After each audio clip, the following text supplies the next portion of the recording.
What's up mga kasimpol, for today's video mag-uugas muna ako ng plato mga kasimpol bago magluto ng ulam. Kunti lang yung plato mga kasimpol, pero yung baunan kahapon at yung baunan ng anak ko kahapon o yung aking baunan din, yung aking uugasan ngayon.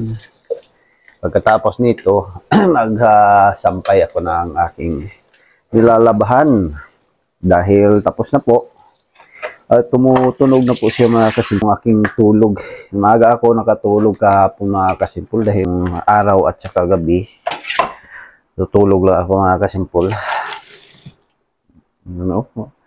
Pagka sobrang lamig talaga, manhid yung aking kamay. Ganon ka lamig dito ngayon, sobra.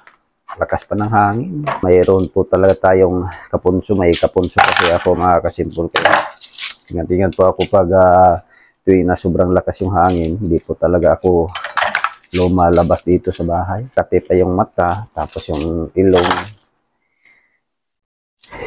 Kaya magtatrabaho ka mula umpisa hanggang matapos na yung ilong mo punas ng tisyo.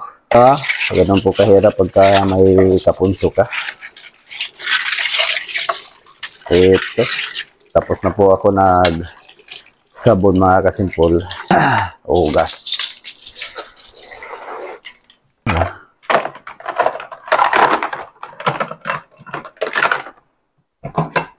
Dito, yan. Ang daming baunan kasi.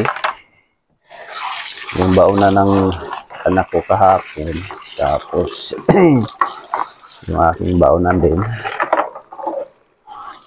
Hindi na hugasan kahapon. Kaya ito ay marami.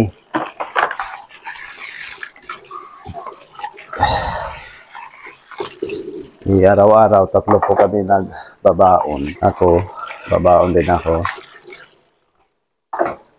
Yung anak ko, nagbabaon din. Sa isang araw, 3 po yung baon na magagamit namin. Bali 6. Yan, saka itong maliit, yun po yung sa kanin. Yung medyo malaki-laki po sa ulam. Maya, pasok na naman. Mag-work na naman mamaya. Work time. Pasok na naman tayo sa work nito mga kasimpol. O diba yung plato, isa lang. Meron naman doon mga kasimpol, pero tinatakpan ko muna doon sa aking isda. Tinakip ko doon sa isda. Lulutuin ko yan mamaya. Magsasabaw ako ng isda. Yun lang po yung ulam namin. At baon nila ngayong umaga.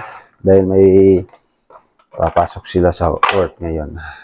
Ayun, sabaw na isda.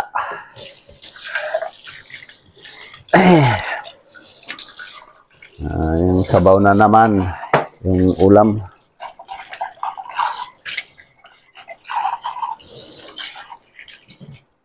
Para paano maghugas ng plato. Hanggang dito lang po yung ating video.